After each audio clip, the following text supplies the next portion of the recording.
porque é o lugar que eu mais gosto do mundo. Eu tive uma editora por 15 anos e não consegui continuar com ela. E ela, a única coisa é que eu não consegui largar, porque eu tenho uma facilidade de largar as coisas assim assustadora. Eu me mudo a cada 5 anos, largo tudo, eu não me apego. Mas a editora, o ofício de editora, eu sou uma viúva, é uma perda terrível. E eu me senti assim uma parte do trabalho da Cissa. É tão bom, é tão me preenche esse buraco negro que ficou quando eu deixei de ser editora.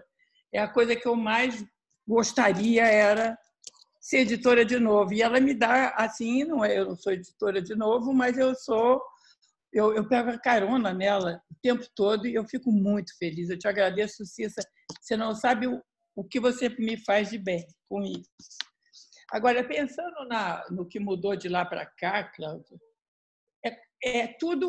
mudou tudo e não mudou nada. É muito estranho, porque não mudou nada, porque o que ela está pedindo, a gente pede até hoje. As conquistas muito pouca coisa foi conquistada, muito pouca coisa. Se a gente vê as demandas básicas, né? Violência só aumenta. A questão do mercado melhorou, sim, mas continua com salários diferentes, continua muito difícil. Agora mesmo eu estava lendo uma vereadora, uma vereadora mostrando o que passa uma mulher no Congresso. Ela é desqualificada o tempo todo, ninguém ouve o que ela diz, sacaneiam, botam um apelido. Então, é uma coisa que a gente não conquistou esse espaço, a gente está lá, mas esse espaço ainda não é nosso, nenhum espaço ainda é nosso, eu acho. E a questão do aborto, que foi de 1960 para cá, é uma demanda contínua, de frente, para a gente está muito, muito longe. E a questão de tudo que a gente pedia, educação a gente conseguiu. Uma das demandas da Virgínia, né, que é esse espaço, autonomia e educação. A educação a gente conseguiu, mas as outras demandas a gente literalmente não conseguiu. E é muito triste, né? Agora, por outro lado, tudo mudou. A Virgínia era uma voz sozinha. Se ela tinha mais 2 ou 3, assim, escritoras do porte dela eram poucas. E ela andava sozinha, né? E então isso hoje não é verdade. Hoje a gente tem muitas escritoras e essa conquista da palavra, ela foi muito evidente, né? Então mudou muito essa questão da posição da voz da mulher, principalmente nessa quarta onda em que você tem a internet, que é uma plataforma que rivaliza com o livro.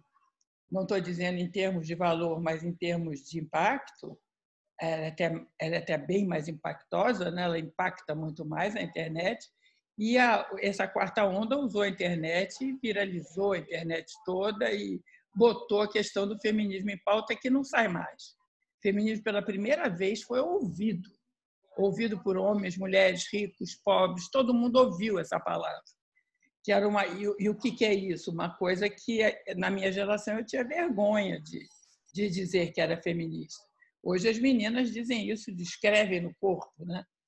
E se fazem ouvir, o que é principal.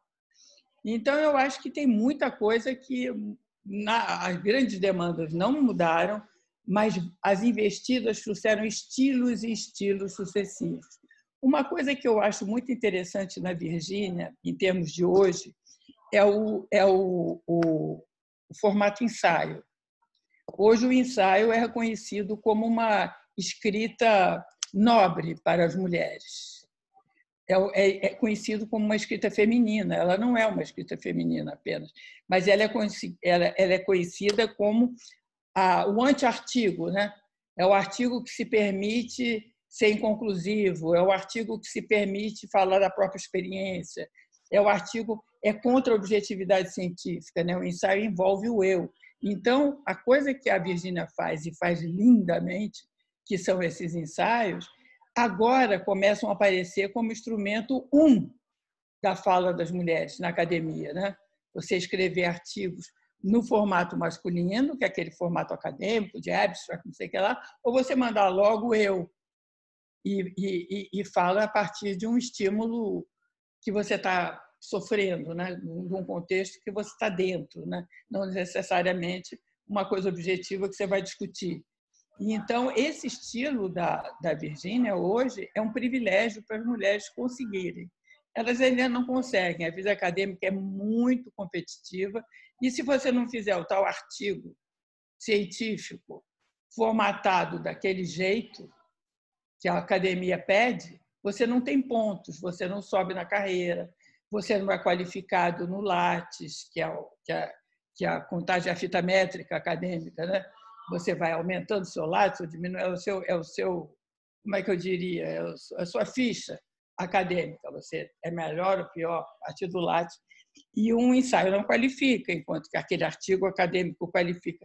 Então, há essa briga hoje da produção de conhecimento via ensaio, que seria uma conquista das mulheres que poderiam colocar sua experiência social, e o artigo acadêmico, que é aquela coisa formal e coisa. Então, na academia, mais do que na ficção, eu acho que a Virginia Woolf virou um farol. O como ela escreve, de que forma ela escreve, como é que ela coloca as demandas, como é que ela não conclui, que é fantástico, que é a coisa mais importante. E, então, isso virou, quer dizer, esse aspecto formal do teto só seu, ou do quarto só seu, todo seu, é uma coisa que me parece muito importante. E a outra coisa é essa sacada da Virgínia desse espaço seu.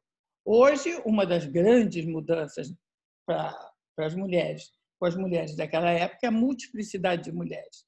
Então, hoje você tem mulheres negras, indígenas, faveladas. E como é que é essa história de ter um quarto só seu?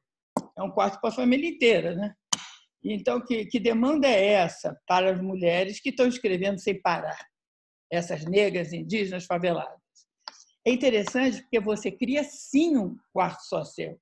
Não do ponto de vista imobiliário, digamos, mas você percebe nessa escrita uma demanda por sua voz constituída naquele espaço, num espaço que é dela. Não é mais um teto só seu, mas um piso só seu. Naquele território, como elas dizem, aquele território é meu. Eu pertenço a esse território e posso me expressar. Então, você vê uma mudada aí de cabeça para baixo da questão da Virgínia, que pediu um teto, ela pediu um silêncio, essas daí sem silêncio, sem teto, sem renda, para manter nada disso, né? Elas conseguem, sim, um espaço na porrada, um espaço para instalar sua voz e legitimar sua voz. Então, essa sacada da Virgínia, que é do quarto só seu, é uma sacada até hoje. Você precisa de um território, se não for um quarto. Você precisa de um pertencimento.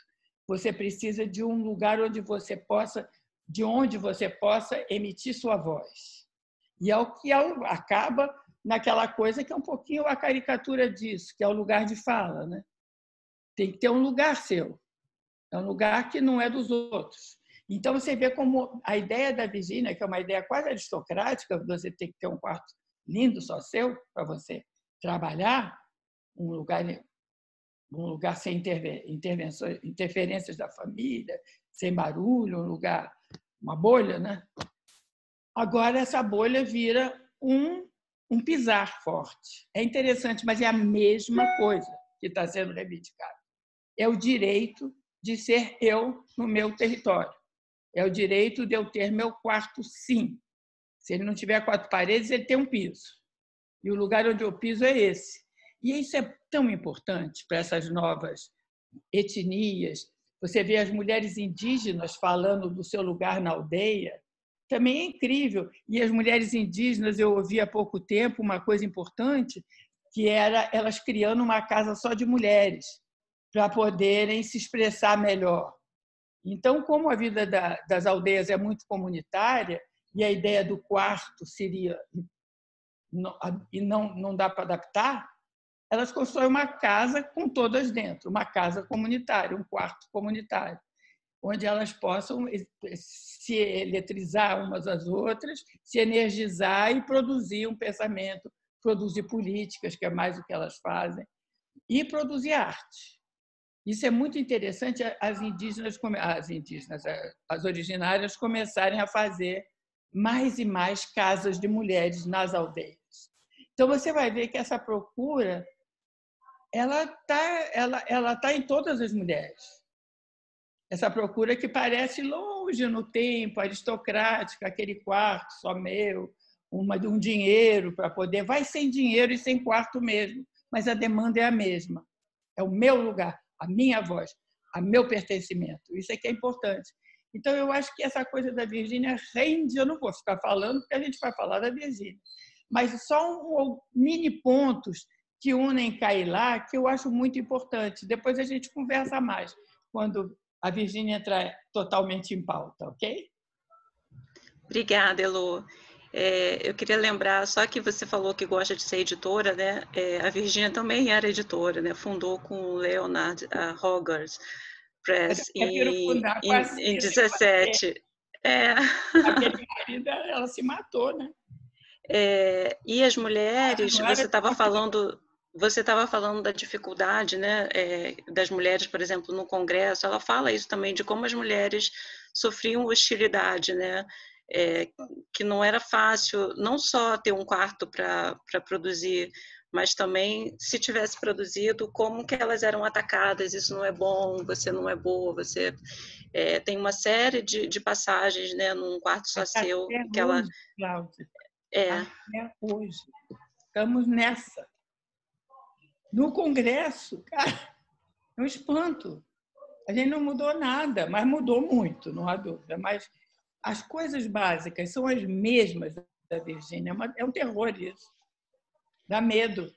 Agora, você falou do quarto, eu vou aproveitar e fazer essa ponte, que vai ser a próxima pergunta para Socorro, mas antes eu queria ler também aqui um pouquinho da bio da Socorro, porque a Cissa apresentou ela super bem, mas para vocês terem mais detalhes, para quem ainda não conhece, a Socorro, ela é de Fortaleza, nasceu em 75, mesmo ano que eu nasci, Socorro, jornalista, escritora, mestre e doutora em estudos de literatura pela Universidade Federal Fluminense, onde eu também me formei. Estou gostando dessas referências aí.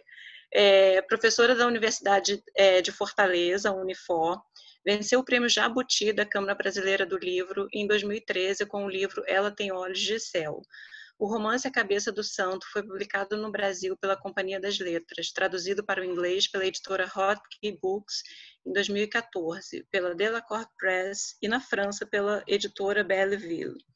A edição americana The Head of the Sand foi finalista do Los Angeles Times Book Prize de 2017 e escolhido como um dos 50 melhores livros de 2017 pela New York Public Library.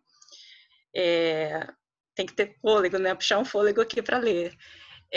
Socorro, obrigada. Para quem eu vi aí no chat que tem gente que vai receber ainda o livro, ou recebeu ainda não leu, a Socorro faz o prefácio de Um Quarto Só Seu.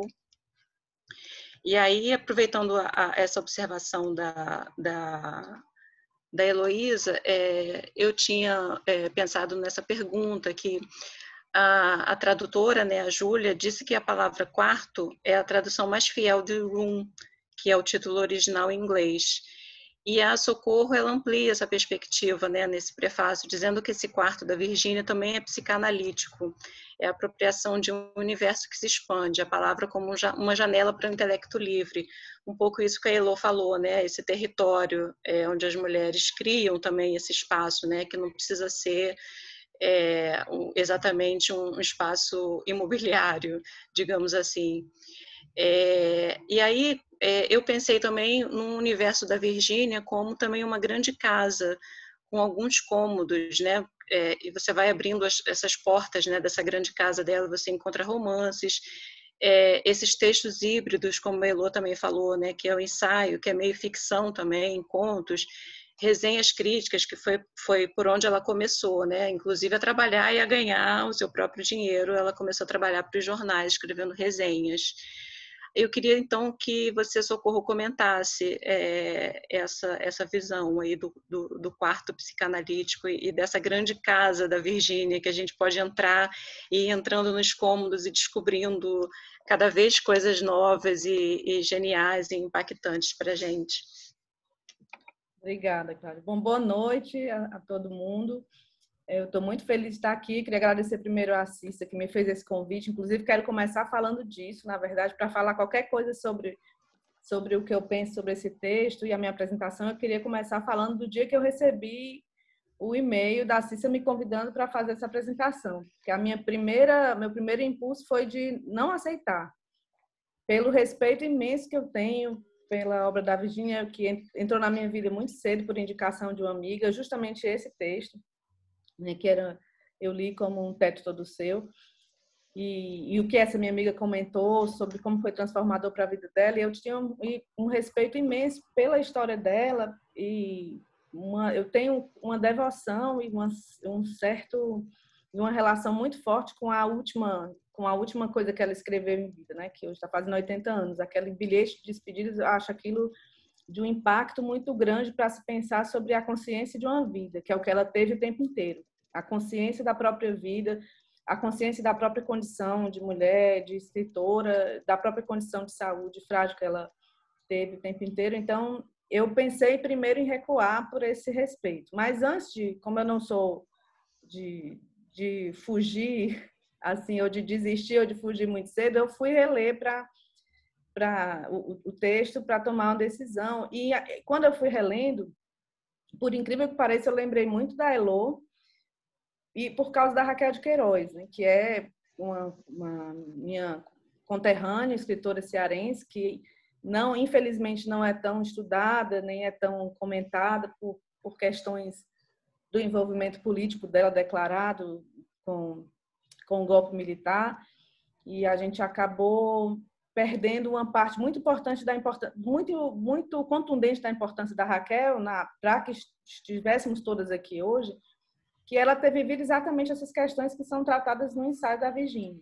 Ela começou a escrever muito cedo, ela era de uma família, um pai importante aqui em Fortaleza, de uma família do interior do estado, de Quixadá, mas estudou em Fortaleza na melhor escola que podia estudar, uma escola só para mulheres. Escreveu um livro, era uma pessoa com formação, foi uma grande leitora desde muito cedo, influenciada pela família, pelos pais, e lia por conta própria muitas coisas, muita influência também da mãe. Mas quando escreveu o primeiro livro, a primeira crítica que recebeu foi a acusação de que tinha sido escrito pelo pai.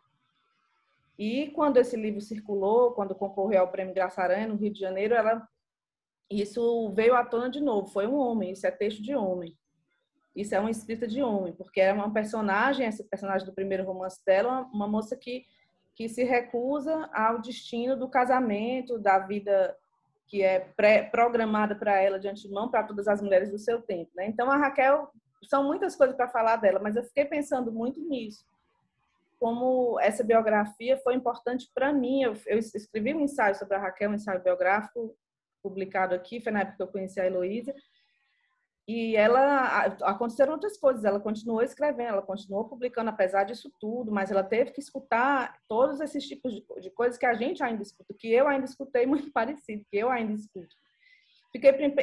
No primeiro momento, fiquei pensando muito nela, e pensando nessa ponte entre a geração dela e a minha. Uma mulher que se separou, que foi morar sozinha, que alugou um galpão no centro da cidade de Fortaleza, foi trabalhar como tradutora numa empresa de importação e exportação aqui no Porto, foi trabalhar como tradutora, era autodidata em inglês e francês, e alugou um lugar para ela morar no centro da cidade, uma coisa que hoje é impensável, imagino, em 1938, 37, 38. Né?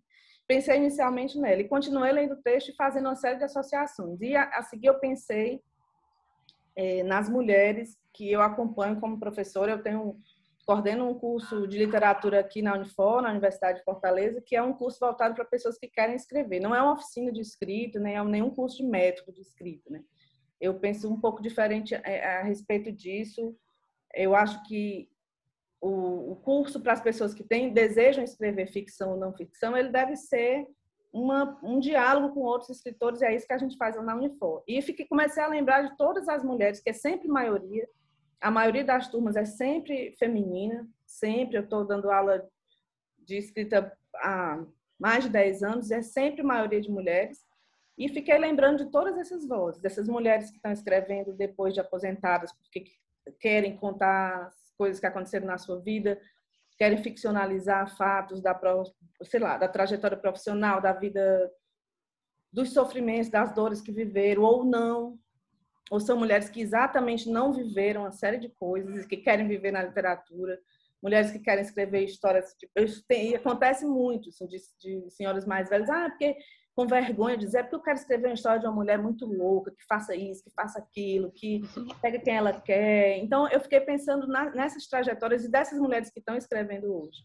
E aí, quando eu pensei nisso tudo e lembrei dessa ponte aí com esse 1929 da Virgínia, com tudo isso que ela falou, com aquele jantar com cardápios diferentes, com a proibição da entrada na biblioteca, com todas essas questões, eu vi que eu não podia recusar, né? Que recusar seria uma decisão muito egoísta, porque eu tenho uma série de pessoas ao meu redor e eu sei a importância que esses cursos têm na vida dessas pessoas e essa construção que é coletiva, que não é só minha.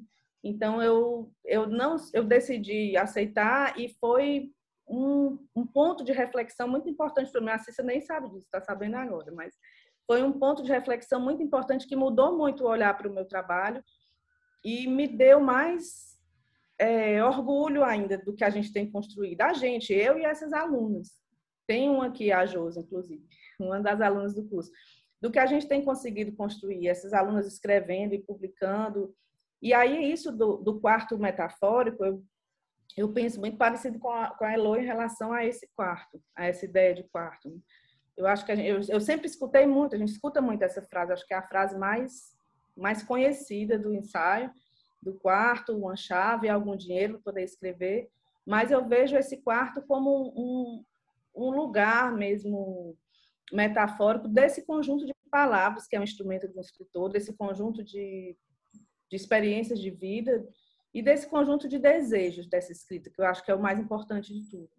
Esse desejo de escrever que tá nas mulheres de uma forma hoje muito fortalecida por esse movimento coletivo, que é também a grande diferença. Eu fiz, também quando eu estava lendo, eu relembrei muito o conto do Borges, em que ele se encontra com ele mesmo, né, com um espaço de tempo diferente. Fiquei pensando nisso, o que é que a Virgínia poderia pensar, dizer e sentir de ver o mundo de escrita das mulheres hoje.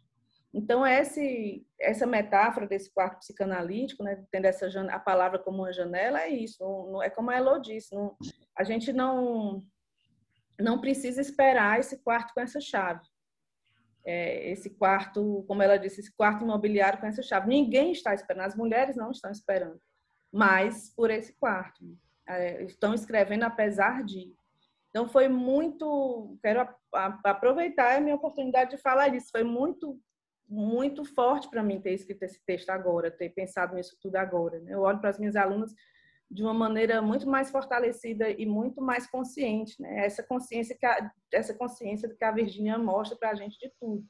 Ela tinha, talvez, o tanto de dor que ela carregava, essa dor que se tornou insuportável, vinha dessa consciência muito clara da realidade, né? da condição da gente. Eu sou otimista, eu acho que tem muitos ganhos, eu acho que esse fortalecimento coletivo constante, né? Essas mulheres juntas. Eu tenho uma carreira, eu descobri isso também num dia numa fala, eu tenho uma carreira toda apoiada por mulheres. A minha agente é uma mulher, a Lúcia Riff, as minhas editoras têm sido mulheres, minha editora na Companhia das Letras é uma mulher, Júlia Bustos. Eu tive várias mulheres, a Elo foi uma mulher importante na minha carreira, então eu tenho uma sorte de ter essa carreira fortalecida por mulheres, e o que eu posso fazer é devolver isso, né? Continuar e prolongar. Então, nem sei se eu respondi exatamente a pergunta, mas eu queria ampliar a ideia para falar de como eu vejo de forma positiva isso tudo que está acontecendo. Mulheres juntas, escrevendo, querendo escrever. Atualizações prontas para instalar. Encontrando espaços, né? E cada vez que a gente se junta numa sala de aula para pensar a escrita, eu acho que a gente está com o nosso quarto ali. O nosso quarto coletivo, como a Elo falou, muito bem construído e muito bem trancado. Você antecipou um pouquinho a pergunta que eu ia fazer em seguida, Socorro, mas eu Ai, vou, meu de qualquer forma, fazer de novo. Só queria aproveitar, assim, tem duas perguntas muito objetivas aqui no chat, que é o livro que você mencionou sobre a Raquel, qual é a editora, e qual o nome do conto do Borges. Esse conto, ela cita ele no prefácio, né, do Um Quarto Só Seu. É o outro, eu acho, agora eu estou na dúvida, mas acho que é o outro. E o livro da Raquel, o título é Raquel de Queiroz, ele saiu pela Edições Demócrito Rocha, que hoje é Duma, editora Duma. Ele tem e-book já.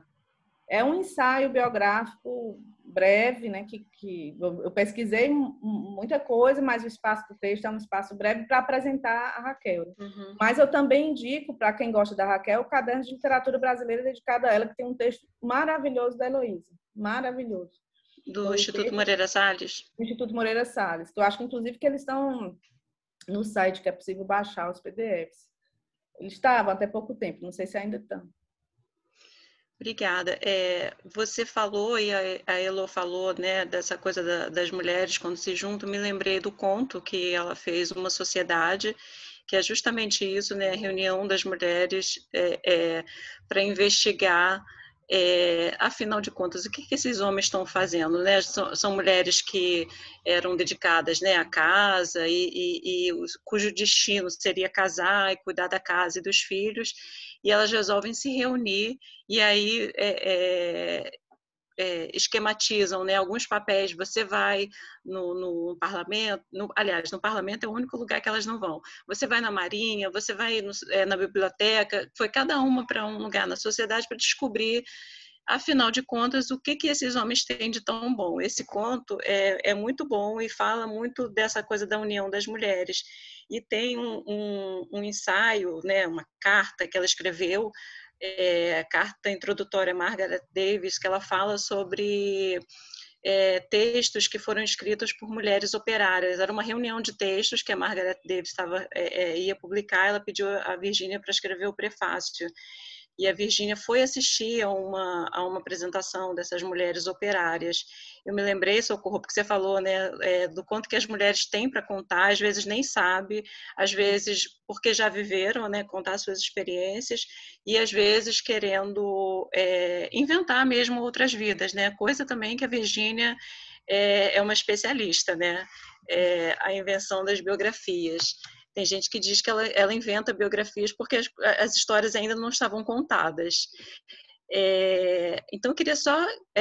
vamos falar agora com a Júlia. Eu vou ler também aqui a biografia da Júlia, porque é importante vocês entenderem esse contexto, né? Por que ela foi convidada para fazer a tradução. Ela é uma excelente tradutora, trabalha com tradução há mais de 15 anos, e ela traduziu obras de Jane Austen, Charlotte Brontë e Louisa May Alcott. É doutoranda em literatura de língua inglesa pela UERJ. Escreveu em parceria com Heloísa Seixas, nossa convidada que está aqui hoje. Aqui no meu quadrinho está do lado da Juiz Pó. Ela escreveu com a Heloísa os musicais Era no Tempo do Rei, com músicas de Aldir Blanc e Carlos Lira, e Bilac Vê Estrelas, com músicas de Ney Lopes. As duas também são autoras de Carmen, a Grande, Pequena, Notável, biografia de Carmen Miranda com ilustrações de Graça Lima, vencedor do prêmio Finalist 2015 de melhor livro informativo. A Júlia... A Denise está segurando o livrinho ali. Deixa eu ver. Puxa, devia ter trazido o livrinho. A Denise, ela puxa todos os livros ali dessa Ela biblioteca mágica dele. Tudo que a gente vai citando, ela estica a mãozinha, aí mostra aqui pra gente. Só daqueles autores que eu amo. E Heloísa Seixas é uma delas.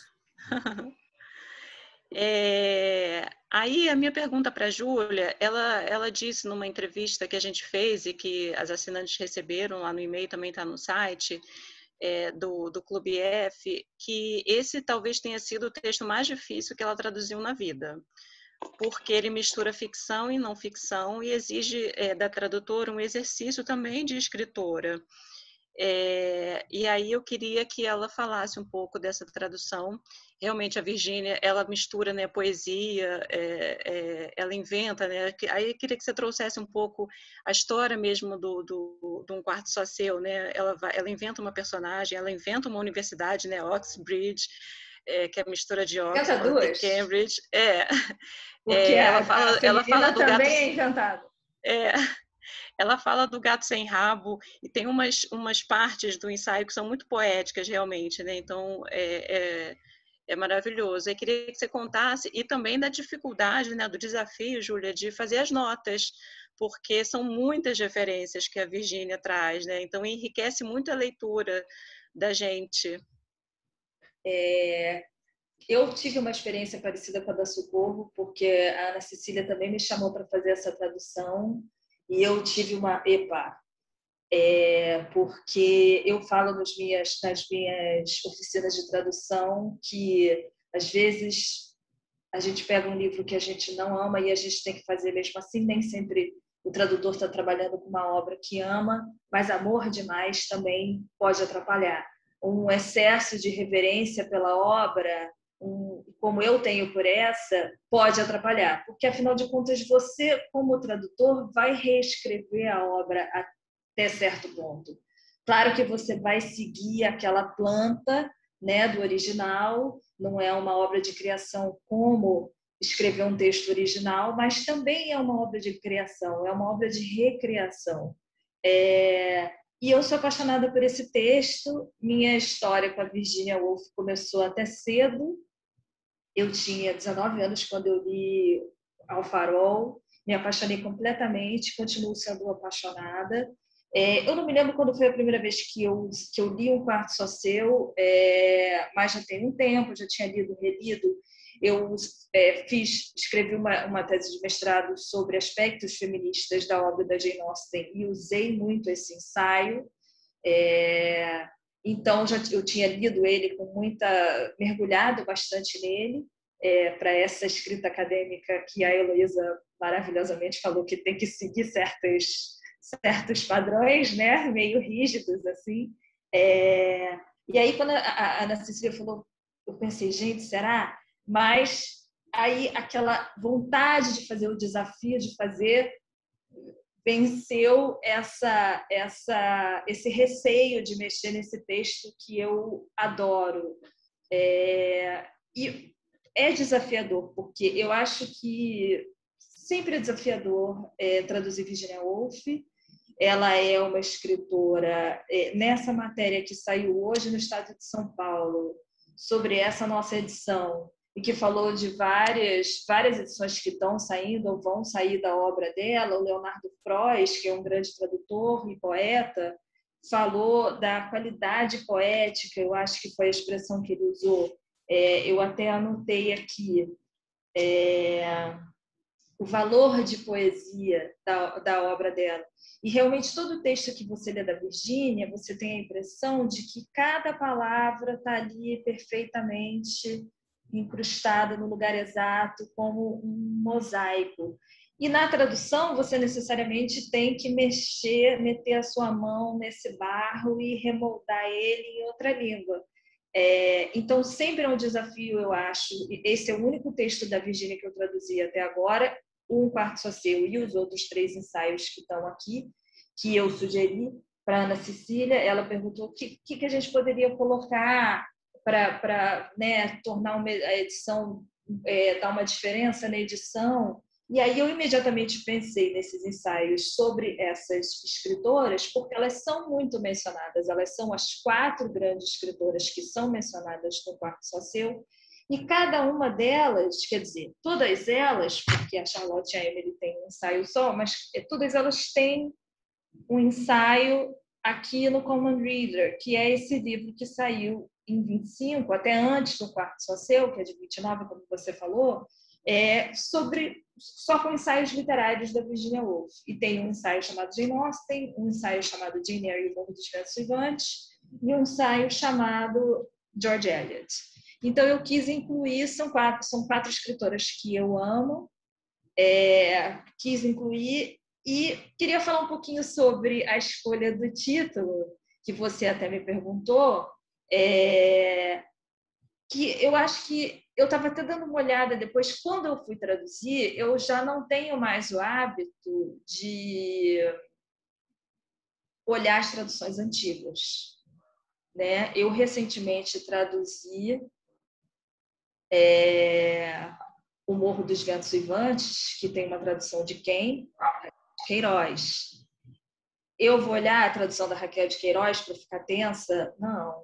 Entendeu? Porque eu descobri que olhar traduções antigas ou não me adianta de nada ou me paralisa, porque eu acho aquela solução incrível que a pessoa encontrou e aí eu não vou conseguir encontrar outra. Mas então eu não olhei. Mas eu tinha a impressão, eu achava que a escolha da Denise Botman, que é uma outra grande tradutora brasileira, tinha sido um teto todo seu. Mas ela também botou um quarto só seu. Então eu tenho uma excelente companhia, estou muito bem acompanhada na minha escolha. Eu não sabia, eu achei que aquela edição com a capa cor-de-rosa da Tordesilhas, e a Denise tem o livro. Pois é, essa edição lindinha da Tordesilhas, eu achava que essa era a tradução da Denise. Eu não fui catar antes de fazer, porque eu não gosto de ficar olhando muito. Eu faço da minha cabeça. O que eu olho são muitas edições no original, o máximo que eu puder, para ver as notas que botaram no original, para me dar um primeiro rumo das notas que eu vou fazer. E essa escolha das notas, além de enriquecer a edição, eu, como leitora, adoro notas. Tenho amigos que são grandes leitores que detestam notas, mas eu sou super a favor, adoro. E eu acho que num texto como esse, ela faz muitas referências, né? Ela faz muitas referências a pessoas que eram conhecidas na época porque eram do movimento sufragista, ou a escritores ingleses, britânicos, que não são tão conhecidos no Brasil. E no meio de toda aquela informação, porque é um texto muito denso, que ela traz muitas ideias, às vezes ela começa a construir uma ideia e a frase causa até uma certa estranheza, e você vai ver que ela vai aliançar essa ideia, parágrafos depois, páginas depois, ou só no final do ensaio, né? E aquele quebra-cabeça vai se construindo. Mas no meio de tudo isso tem muitas referências, e ela tem até algumas notas dela, mas são poucas. Tem as notas que estão marcadas como N da A, né? Então eu achei importante para o leitor brasileiro ter essas notas. Mais uma vez, eu ainda não olhei as outras traduções, eu não sei quantas notas elas têm, se elas têm tudo isso ou não tem. Mas, como eu particularmente gosto de nota, eu botei todas essas. Fiquei muito feliz que a Bazar aceitou todas as minhas notas, porque eu já tive notas cortadas de outras traduções de editores que gostavam menos de notas. Mas eu acho que a pessoa pode escolher ler ou não, escolher sair do fluxo do texto, ler 2 vezes, porque esse é um livro que merece ser lido e relido a cada leitura. Eu que já li ele muitas vezes, posso garantir que a cada leitura você descobre uma coisa nova. Então, lê uma vez sem as notas, lê a segunda com as notas. E para mim era muito importante colocar, para entender esse contexto, todas essas referências dão uma camada nova de entendimento para o texto, a meu ver. Então, eu como leitora gosto muito, como eu já disse, então, como tradutora eu gosto de colocar. E nas minhas traduções você sempre vai encontrar NT, NT, NT, NT. Aqui a gente até desistiu de colocar NT, porque quase todas as notas eram minhas, então eles botaram um aviso. Todas as notas são da tradutora, tá? Menos quando a gente avisa que são da autora. E aí tem umas 3 ou 4 da Virginia Woolf, eu acho. Só num quarto só seu, eu acho que nos 3 ensaios, não me lembro, mas acho que não tem nenhuma nota dela. E eu botei, eu acho que acabou ficando 155 notas. Depois eu tenho que ver, porque a gente recomeça a contagem a cada ensaio. Depois eu vou olhar direitinho. Mas eu adorei que entrou todas as notas. Você, Cláudia... A gente está concordando aqui no chat que as notas são boas. Eba, eu ia falar que algumas pessoas tinham falado bem das notas para mim. Você foi uma delas. Então, eu fico Isso. muito feliz. A Cissa está falando aqui para você lembrar também de contar os detalhes das invenções da Virgínia, né? A irmã de Shakespeare, as universidades, né? Que são universidades que ela cria, né? A história Ela inventa até um eu para ela, né? Ela diz que ela é a Mary Seton, a Mary Beaton, e aí depois a Mary Seton, a Mary Beaton passam a ser a escritora que ela está lendo. Então, quer dizer, é um texto muito rico. Ela avisa desde o começo que as mentiras vão jorrar dos lábios dela, que ela vai usar de todas as ferramentas de romancista, né? Então, é muito interessante. Eu escolhi, porque também teve essa coisa. O que não colocar na nota, né? Não tem, eu acho que, para quem perceber, não tem explicações sobre o texto. Olha, aqui a Virginia Woolf está inventando isso aqui. Olha, aqui a Virginia Woolf está querendo dizer tal coisa. Que tem, por exemplo, em algumas edições originais, em algumas edições em inglês, tem essa discussão, essa explicação.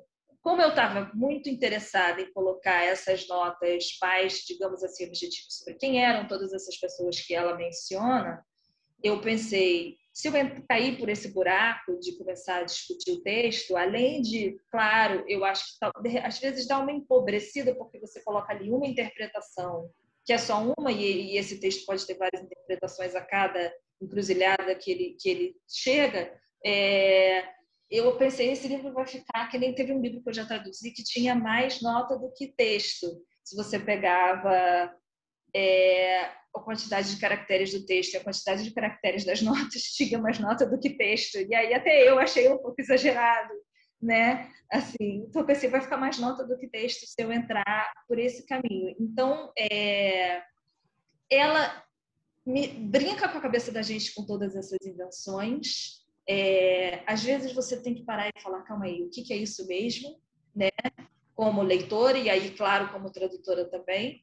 E ela tem todas essas referências também, os poemas que ela coloca, como as pessoas cantavam antes da guerra, e assim, o que isso significa exatamente? Mas eu acho que é o tipo de coisa, é o tipo de ideia, que nem a ideia que na hora da revisão teve até uma discussão que ela fala da ideia que é um peixinho. Esse trecho é lindo. É um trecho lindo, mas o peixinho que a ideia surge. some. Aí o meu peixinho voltou para a água. E aí a Cissa que virou para mim e falou, mas que peixinho é esse? Eu falei, gente, o peixinho é a ideia que está ali 2 parágrafos antes, entendeu? É porque é muita coisa mesmo. E tem questões, desculpe. Não, essa parte do peixinho, né? Ela faz esse passeio na universidade, né? E aí quando o Bedel vai lá e diz para ela que ela não pode ficar ali no gramado, aí ela diz que quer dizer, é o corte, né? Dessa liberdade de pensamento, a liberdade da ideia que estava surgindo.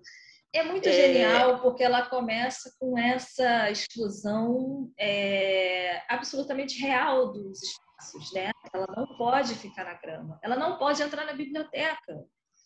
Então, eu acho que isso já passa uma ideia muito, muito real. A gente se lê, tem uma pequena biografia da Virginia Woolf aqui na nossa edição. Os irmãos dela foram estudar em Cambridge. Os amigos que frequentavam a casa dela estudaram em Cambridge. Ela não era aceita em Cambridge, né? Depois surgiram essas 2 faculdades a quem ela está se dirigindo aqui, porque isso inicialmente foi uma palestra, uma de Cambridge e outra de Oxford, foram as 2 primeiras faculdades para mulheres dessas universidades. Acho que no Reino Unido já tinha, tem uma outra mais anterior. Mas ela foi expulsa desses espaços. Ela nunca frequentou uma escola. Ela foi educada em casa, pela mãe, pelo pai, naquela educação que essas outras mulheres também receberam em grande parte. A Jane Austen só estudou 2 anos em escolas, depois ela estudou em casa mesmo, enquanto que os irmãos dela, teve 6 irmãos homens, todos estudaram, frequentaram a faculdade, viajaram, fizeram coisas que ela era impedida de fazer só por ser mulher.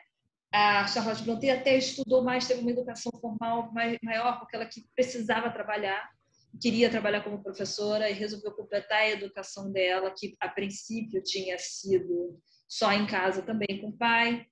A Charlotte e a Emily, que a Emily desistiu e foi para casa depois de pouco tempo. A Emily tinha uma personalidade muito muito introvertida, mas a Charlotte ficou, foi até para a Bélgica aprender francês, porque ela queria fundar uma escola. Trabalhou em escola durante um tempo, onde ela estudou também, ela trabalhava para pagar os estudos, em parte dela e das irmãs, mas por necessidade, e não se compara com a educação que o irmão ia ter, ele ia entrar na escola de belas artes, o único irmão homem, o Graham Brontë, e acabou não indo porque desistiu, bebeu todas, gastou dinheiro, mas não porque ninguém impediu, não porque não podia, não porque não era aceito, né? Então, eu acho muito legal essa forma dela começar o ensaio, já falando nós somos excluídas daqui. E ela fala dessa falta de educação formal dela para essas mulheres a quem ela está se dirigindo que estão numa faculdade. E ela fala, estudem e escrevam, né? Então, façam o que eu não fiz. Ela fala de escritas de não ficção. Isso. Que tal vocês escreverem por que os homens se interessam tão mais pelas mulheres do que as mulheres pelos homens? Por que a gente tem tão mais livros escritos sobre as mulheres pelos homens do que sobre os homens pelas mulheres? Claro que é uma ironia. Isso é outra dificuldade da tradução de Virginia Woolf. A Virginia Woolf é muito engraçada. Ela tem aquele humor... Muito irônica, né? Irônico, que ela elogia lindamente na Jane Austen. Quando ela fala da Jane Austen escrevendo aos 15 anos de idade, ela fala, que som é esse? É o som do riso. A menina de 15 anos está rindo do mundo. Eu acho isso uma das coisas mais lindas que já foram escritas na história da humanidade. Eu sou apaixonada por essas duas escritoras e acho muito importante reconhecer isso na obra da Jane Austen. Para mim, ela é uma escritora cômica antes de ser uma escritora romântica. E eu acho que a Virginia Woolf é muito engraçada. A Mrs. Dalloway é muito engraçada. Porque também é muito triste. Consegue ser as duas coisas, tem as duas coisas ali. E aqui é muito engraçado. E eu sempre falo que a primeira coisa que morre numa tradução literal demais é o humor. Porque a piada muito explicada deixa de ser engraçada. Então é um desafio manter o humor também no texto. E foi um desafio nesse texto, porque esse texto tem muito humor, além de todas as outras coisas que ele tem. Eu queria trazer essa parte do humor. Ela faz um retrato dos homens também muito engraçado, isso, né? Muito sarcástico. E aí ela fala muito dessa coisa do homem ter esse espelho, né? Que ele que se mostra ele muito maior do que ele na verdade é. E aí ela fala, né? Ela constrói uns homens assim feios, né? Ela fala gordo e tal, mas é uma forma dela dizer, olha, vocês não são o ó do Borogodó, não. E aí eu queria assim só uma observação, porque você e a Socorro mencionaram que quando foram convidadas para o projeto ficaram pensando, poxa, mas será que eu estou à altura, né? Isso é um pensamento muito de mulher.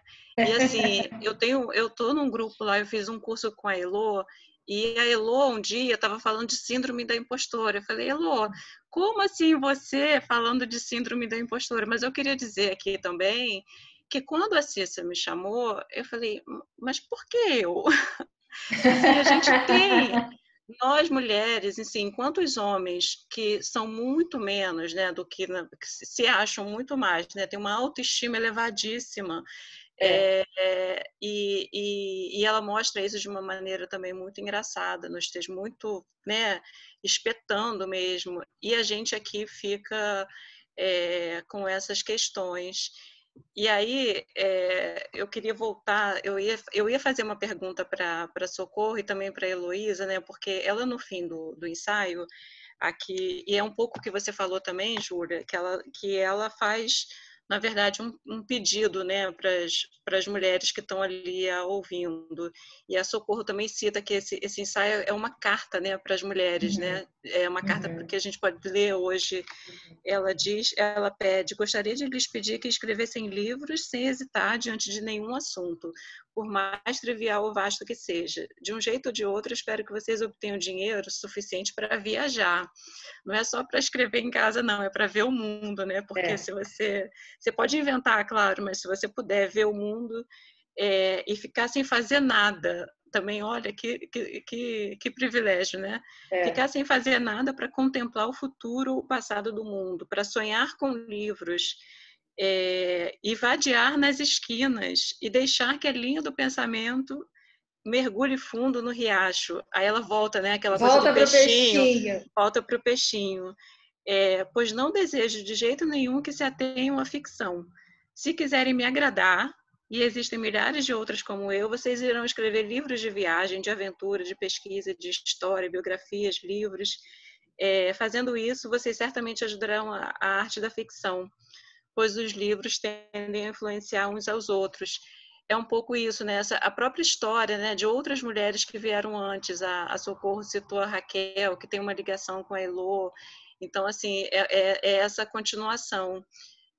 A Socorro é professora da Unifor, né? Ela tem muito contato com mulheres escritoras. Aí era essa pergunta que eu ia fazer, né? Como é que ela vê? E a Heloísa também falou disso, né? Por mais que as mulheres estejam escrevendo, que privilégio que é poder parar para escrever, né? Porque, assim, eu fiquei lembrando da Carolina Maria de Jesus, né? Que ela catava o papel no lixo para escrever. Quando a Heloísa falou...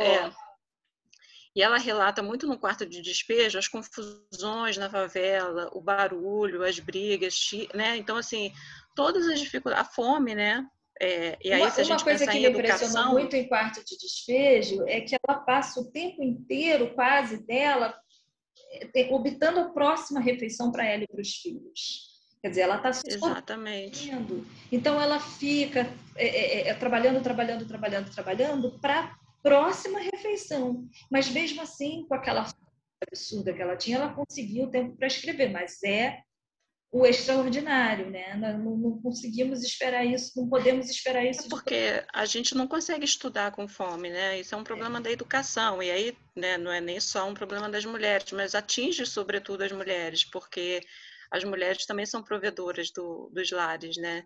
Então, assim, além de não conseguirem, quer dizer, todos esses privilégios que é parar para escrever, né? Eu queria que vocês retomassem isso. A Socorro tem, né, esse contato, né, com essas novas escritoras, com essas mulheres que querem escrever. A Elô também, né? A Elô tem vários projetos aí, as Mulheres das Quebradas, essas poetas dos slams, enfim, a Elô está sempre descobrindo esses talentos, né? Porque a Virgínia fala muito disso também, né? Quantas mulheres, aliás, ela fala quantas mulheres não morreram, não se matariam porque tinham uma poesia dentro de si e não conseguiam se expressar. Esses trechos do ensaio são muito bonitos também. Aí queria só reforçar que, antes delas falarem, que se vocês quiserem fazer perguntas, gente, aproveitar a presença dessas mulheres maravilhosas. E aí tem o chatzinho aqui. Eu vou falar rapidinho, porque eu quero ouvir a Elô também, mas eu queria só... Tem uma coisa que acontece muito no curso, nas alunas que me procuram, né? Que é a seguinte fala: eu tive tantos filhos, eu casei, eu tive tantos filhos, eu trabalhei nisso, eu sou médico, eu sou funcionária pública, eu sou não sei o quê, eu sou não sei o quê, e agora eu estou me dando de presente a oportunidade de realizar um sonho que era meu sonho de adolescente, mas o meu pai, a minha mãe, não me deixou fazer letras porque era um curso que não dava dinheiro. Essa história, essa narrativa é tão repetida nas pessoas que chegam, nas mulheres que chegam, né? E aí elas, às vezes, diminuem muito o que tem para escrever. Não, é para me distrair, não, eu escrevo umas poesias, eu quero só me distrair, eu quero só mesmo tirar de dentro de mim essa vontade, né, dessa adolescente que eu fui. Mas aí elas, quando eu começo a puxar e a conversar, as histórias são incríveis. Eu tenho uma aluna médica, a doutora Márcia, que pneumologista que descobriu um dia, por acaso, chegou um agricultor no hospital onde ela trabalhava, quase morrendo, e ela foi ver o raio-x, pediu um raio-x e viu que ele estava morrendo de silicose, que é uma doença da aspirar o pó da pedra, que não é compatível com a atividade da agricultura. Então, a história é muito comprida, mas ela descobriu que existia uma rede de cavadores de poços na serra, trabalhando em uma condição absurda. E ela foi para lá sozinha, como mulher, e conseguiu revolucionar, ela conseguiu ajudar a mudar o curso da água para atravessar a cidade, enfim. E ela tinha medo de contar essa história, porque para fazer isso ela teve que enfrentar políticos, ela não queria se mostrar. E eu incentivei muito para que ela escrevesse justamente isso, para que ela falasse justamente disso, né? Então, o que acontece é que o que eu tenho visto é as mulheres se dando de presente a oportunidade de escrever, como se fosse, de fato, uma coisa que elas só merecessem ter depois de uma vida inteira fazendo outras coisas, se dedicando às pessoas, se dedicando à família. Mas, enfim, felizmente, algumas chegam e fazem, né? É isso que eu observo com quantas dificuldades são. E para os homens é muito mais fácil. Os homens têm filhos pequenos, podem ter filho pequeno, pode ter não sei o quê, pode ter a condição familiar que for, mas eles estão lá na aula e não tem problema. É uma diferença que ainda choca, como a Elo falou, né? A gente tem muitos ganhos, mas essa diferença de contexto ainda choca muito. Mas prefiro que ela fale mais. Quero ouvir o que ela diz também. Está sem microfone, Cláudia. Eu também estava. Eu quero ouvir muito, eu quero ouvir a minha xará, Heloísa, também. Eu vejo duas coisas aí diferentes. Uma, você mencionou, Cláudia, o slam. O slam, por exemplo, é um ativismo, é uma coisa política. As mulheres usam a palavra, nos saraus e nos slams, elas usam com propósito político, um propósito de convencer o outro, ou então de dar um testemunho. A Luna Vitrolira, que é lá de Recife, a Luna, ela me diz, eu falei, o que é o slam para você, Luna? Ela disse assim, é uma poesia de mensagem. Eu falo aquilo, e se eu percebo que não estão ouvindo, eu começo a gritar, eu começo a me jogar no chão até me ouvirem. E ela sempre fala de umas coisas muito impactantes, ou do cotidiano dela, ou das demandas dela. Geralmente é sobre violência, sobre prazer, ela gosta muito de falar sobre prazer, mas de uma forma que enquadre os homens, por exemplo, que constranja. Ela constrange. Eu acho tão interessante isso, é uma militância. E aí começa uma coisa que é o testemunho.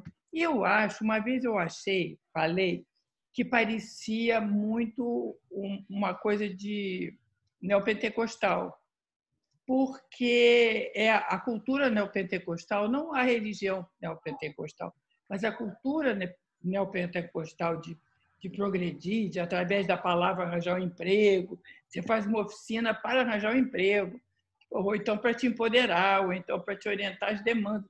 Você faz uma oficina de poesia nas favelas com um fim muito prático. E essa coisa do... Como é que chama a poesia? A teologia da prosperidade, né? Da prosperidade. Essa coisa da prosperidade através da palavra é uma coisa religiosa. Vamos combinar. Porque a palavra é poder, a palavra salva, a palavra cura. Isso é uma coisa, é uma fala religiosa e é uma fala que orienta muito os testemunhos que os fiéis dão nas igrejas pentecostais. No que você fala, se expõe, eu bebo, arrebento a cara da minha mulher, eu faço, você vai virando um indivíduo, você vai reconhecendo e sendo reconhecido. É muito importante. A fala como cura e como poder também, poder e prosperidade. Então, eu vejo essas duas coisas muito na coisa da periferia no slam e no sarau também. O sarau, uma vez eu disse isso para o Sérgio Vaz, Sérgio, tem um tom, tem uma coisa, tem um acento evangélico nesses saraus. Aí ele me respondeu, não, você está maluca, não tem nada a ver, nada a ver. Aí, passando no fim da entrevista, no fim da conversa com ele, ele falou: Elô, lembrei de uma coisa agora. Uma vez bateu uma pessoa na porta do sarau e perguntou se era uma igreja. O tom é de igreja, tem um acento de salvação. Você é salvo pela palavra no Islã. É uma coisa bem incrível, bem diferente. E tem as oficinas que a gente está dando, então, para as mulheres da Quebrada agora, que são oficinas para curar mesmo, para elas contarem as experiências delas, que são muito pouco literárias. É para elas soltar a língua mesmo. Então, você tem assim, eu tô indo no que o Sérgio Vaz faz.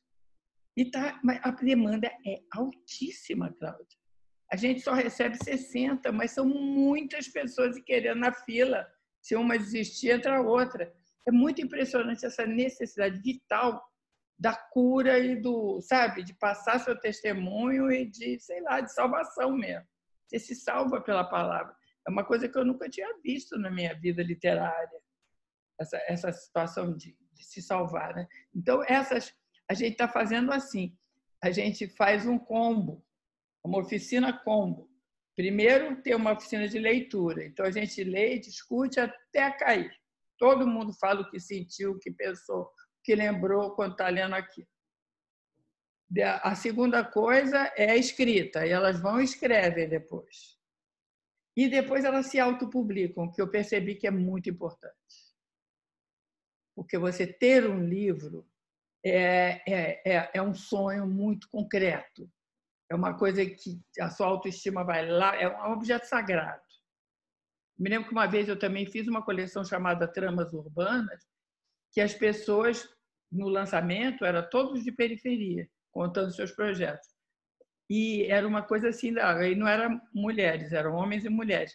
Sempre na hora do coisa é um livro, o meu livro, e todos davam para a mãe. Esse livro é para minha mãe, eu só consegui fazer este livro. O livro é um ponto de chegada. É totalmente diferente, eu acho, a experiência literária nessas periferias do que a gente tem nas classes médias e nos meios literários. Esse lado de salvação de palavra tem um conteúdo religioso, sem dúvida nenhuma. É um recurso.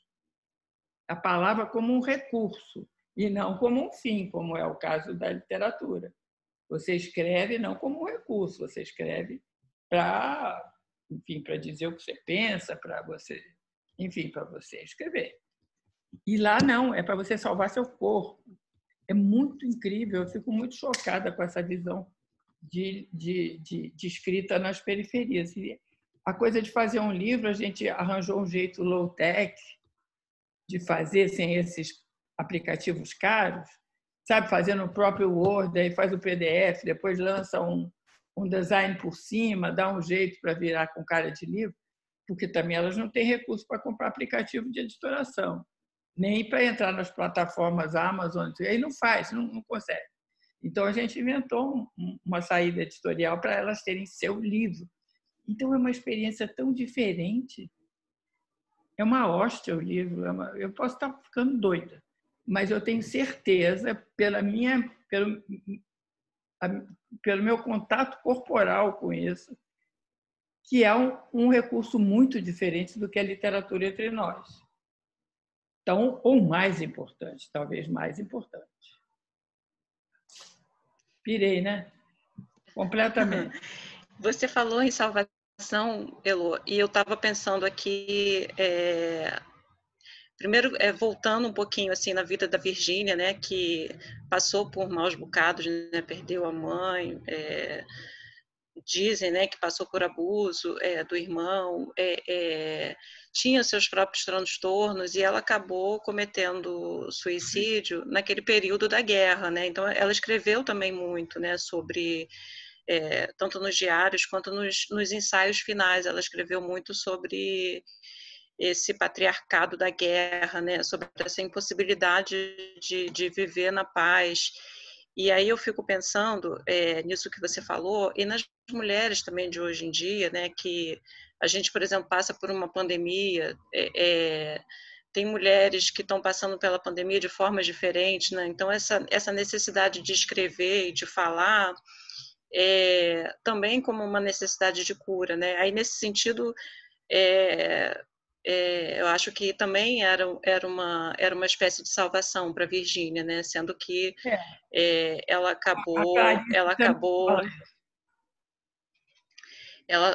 acabou sucumbindo, né? Digamos assim.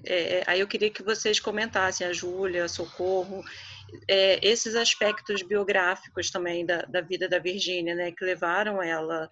E aí fazendo esse link, né? Porque eu acho que tem muito a ver com essa coisa a gente está aqui hoje, inclusive, né? Essa reunião de mulheres que a gente tem feito, né? Esses clubes de leitura, esses cursos online, essas formas que a gente inventou de se conectar. E muita gente passou a escrever também, passou a se falar para poder sobreviver, né? É uma forma também da gente resistir, e a gente passa por um momento também de... Não estamos em guerra, mas mais ou menos, né? Estamos num pandemônio. Então, assim, aí queria que vocês comentassem, e aí já que a Elô também pediu a palavra da outra Elô, também deixar ela à vontade para conversar com a gente aqui, poder abrir o microfone. E aí a gente ir nessa toada aí. Não sei se quem é que quer responder, a Júlia, Socorro, a Elô também quer falar. Eu quero falar um pouquinho. Oba! Primeiro, queria pedir desculpa que quando eu entrei, eu falei com a Socorro e não falei com a Heloísa, porque são tantos quadradinhos, tantas carinhas de mulheres aqui, que só depois que eu me dei conta. E é interessante. Elô, só falar que você também é escritora e tradutora, né? Assim, só fazer uma breve apresentação aqui. Você dispensa, mas enfim, a gente sempre para... eu sou escritora no livro, porque os textos de Jane Eyre usados no livro são da tradução dela. Isso. Eu sou tradutora e escritora, e eu sou um exemplo disso que vocês estão falando. Porque eu trabalhei a vida inteira como jornalista e eu nem ousava sonhar escrever. Ela é marxista revolucionária? E eu realmente tive que, um belo dia, escrever por uma pulsão violentíssima, que eu tinha exatamente essa sensação de que era uma salvação física.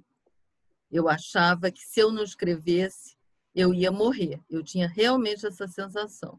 E eu comecei a escrever e foi uma coisa que me tomou de tal maneira que eu larguei o emprego, fui trabalhar de freelancer, passei o maior perrengue de dinheiro durante muito tempo, mas tive que me entregar àquilo. Então, fui muito isso, essas mulheres que têm que trabalhar, que têm que cuidar de casa, que têm que ter uma vida com 10 mil atividades ao mesmo tempo, agora mais do que nunca, né, com a pandemia, que as pessoas fazem milhões de coisas que nunca fizeram.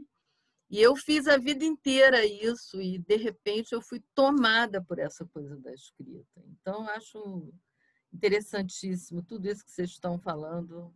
Eu queria dizer que eu estou emocionadíssima de estar aqui. Para quem não sabe, eu sou mãe da Júlia Romeu. Mas estou adorando a conversa com vocês, viu? Vou ficar quieta aqui para vocês falarem mais, todas vocês. A Denise está mostrando mais livros ali, ó. Os livros da Elô. Vocês querem comentar, Socorro e Júlia, esses problemas, né, que a Virgínia enfrentou, e essa espécie de... Ela chegou no momento ali de transtornos mentais, mas também de um momento muito difícil, né, de enfrentar a Segunda Guerra e continuar escrevendo. E ela deixou uma carta, né, muito bonita de despedida. Não sei se vocês querem comentar também, enfim, trazer um pouquinho desses aspectos biográficos da Virgínia para a gente entender também que escritora era essa, né, em que momento também que ela estava escrevendo. Eu acho que tem que ser a Júlia, claro. Vou falar uma coisa rapidinho, Cláudia. Quando você você mandou umas ideias, assuntos para a gente conversar, e você tinha até falado, para quem está começando a ler Virginia Woolf, quer ler mais, depois de Um Quarto Só Seu, como que começa? Talvez os romances sejam um pouco densos, né? E, enfim, eu fiquei pensando um pouco nesse assunto, e a gente tem muitas, como saiu até na matéria do Estadão, a gente tem muitas coisas traduzidas, ainda bem, e cada vez mais, e tem os contos que vão sair pela Bazar também, na tradução do Leonardo Frois, tem ensaios, tem esse livro aqui que saiu pela Autêntica, que também lança muita coisa da Virginia, que é O Sol e o Peixe. E tem Deixa eu só aproveitar, Júlia, que você está falando disso, e tem uma pergunta aqui no chat exatamente sobre isso, aí você já pode responder, tá. que é se uma tradução hoje é igual a uma realizada anteriormente, e se os textos tão femininos como esse de Virgínia mudam se forem traduzidos por um homem com suas interpretações nas entrelinhas. Aí você estava começando a falar, então acho que pode aproveitar e completar. Olha, falando sobre a tradução, eu acho que a tradução sempre vai ser diferente. A tradução é um ato de criação, então ela não vai ser igual para dois tradutores diferentes. Cada tradutor vai fazer de um jeito. E quem o tradutor sempre vai influenciar na tradução, porque influencia no vocabulário do tradutor. Então, o fato de eu ser mulher e ter 41 anos e ser carioca, e ser branca, e ser heterossexual, e cisgênero, construiu o meu vocabulário de uma determinada maneira, que qualquer outra pessoa faria uma coisa um pouco diferente, poderia até ter trechos que estão iguais, mas cada tradução vai ser diferente. Se você pegar todas as traduções que tem desse ensaio, se você pegar os romances da Jane Austen, tem coisas que já tem muitas traduções para português, e você for examinar, e você for cotejar as traduções, cada uma delas é diferente. Então, eu acho que a de um homem poderia ser diferente, mas não só por ele ser homem, mas por ele ser um outro indivíduo. Então, vai ser diferente em muitos âmbitos, e não só no âmbito das mulheres vão fazer de um jeito, os homens vão fazer de um jeito. As mulheres vão ter talvez um ponto de contato, mas também tem todas essas outras coisas que formam o indivíduo que vão influenciar. Houve uma discussão, por exemplo, duas coisas que eu acho que podem ser interessantes de serem trazidas aqui, que houve uma discussão, por exemplo, quando ela fala, logo no começo, eu acho que o dever de um palestrante... mas será que a gente não bota uma palestrante? Né? Em inglês, a gente não tem esse problema, porque você não tem o gênero da palavra, que eu acho que era lecturer, não tenho nem certeza, mas você não precisa indicar se você está falando só de mulheres ou só de homens, ou de mulheres e homens. A convenção da língua portuguesa colocar os palestrantes, né? Se você tem mulheres e homens. E eu achei até interessante que nessa matéria do Estadão hoje, alguém que eu agora não tenho certeza se foi o Leonardo Frois, falou, eu acho a Virginia Woolf um dos maiores escritores do século XX. E eu falo isso da Jane Austen, um dos maiores escritores da história. Não é só escritoras, não é só entre as mulheres, não que isso seja pouco, mas é entre todo mundo, né? Então, eu achei importante botar de um palestrante, porque é de um palestrante tanto homem quanto mulher. E teve alguns outros casos, que agora eu não estou me lembrando, mas que foram assim na tradução, que será que a gente bota no feminino? E eu achei importante botar no masculino para ser mais abrangente. Talvez outra mulher tomasse outra decisão. E uma outra coisa que também foi perguntada é quando ela fala, e ela fala até logo no começo e depois ela volta, que é quando uma questão envolve sexo, e aí ela está querendo falar do que a gente usaria hoje gênero para se referir, né? E houve essa discussão. Será que a gente não bota gênero? Aí eu falo, não, porque eu acho que isso não se usava num texto de 1925, se tivesse sendo escrito em português de 1929, perdão, a pessoa ia usar sexo, né? Porque essa palavra gênero não era usada dessa forma. E eu me preocupo com esse tipo de coisa nas traduções, com a idade das palavras. de não usar termos que ainda não eram usados numa determinada década, num determinado período. Nem sempre a gente consegue alguma coisa que tenha o sentido e que seja tão antiga, porque às vezes os conceitos chegaram um pouco mais tarde aqui do que no país. No meu caso, eu sempre trabalho com inglês no país anglófono, da onde eles estão vindo. Mas então eu procuro me preocupar, então ficou sexo, que pode causar uma certa estranheza no leitor, mas eu acho que essa estranheza é importante, porque essa estranheza está presente no original. Se você lê esse texto no original, você vai ter achar um pouco estranho o uso da palavra sex ali, né? Que a gente usaria gender em inglês ou gênero em português hoje em dia, que essa discussão já ficou diferente, já ficou muito mais enriquecida de 1929 para cá. Então eu acho que nesse ponto a tradução fatalmente vai estar diferente, porque a gente procura tornar ela assim um pouco acessível em certo nível para o leitor de agora. Então eu não fico, né, me submergindo em literatura da década de 20 para só usar o tipo de estilo que um escritor usaria na década de 20 para traduzir um livro que é da década de 20, mas ao mesmo tempo eu tenho uma certa preocupação de não modernizar demais para não deixar de fincar aquela obra no ponto onde ela está. Aí não sei se eu respondi a pergunta. Aproveitando que você está falando disso, né? Aí você tinha começado a falar sobre... Eu tinha perguntado, né? Tinha combinado de perguntar para vocês sobre como ler Virginia Woolf, né? Começar por onde? Para quem chegou hoje na Virginia, está aqui lendo Um Quarto Só Seu pela primeira vez, porque ela é considerada uma autora difícil, né? Até acho que você traz um pouco isso quando você fala da tradução, e eu já vi algumas críticas a traduções da obra dela, porque a Virginia tem esse texto, né, que ele não é direto, né, ele vai e volta. Então, às vezes, na tradução, a questão da pontuação, por exemplo, a questão desse ritmo, desse texto, realmente é difícil. Até eu já vi gente criticando, até críticos, tradutores que são considerados muito bons. Ela realmente tem essa escrita um pouco mais complexa, mas que não acho difícil, mas eu queria que vocês comentassem isso também. E aí você falou das palavras que não fazem mais sentido, né? Queria também deixar essa pergunta para a Socorro e para a Heloísa. Por que a gente pode considerar, por exemplo, a Virginia feminista?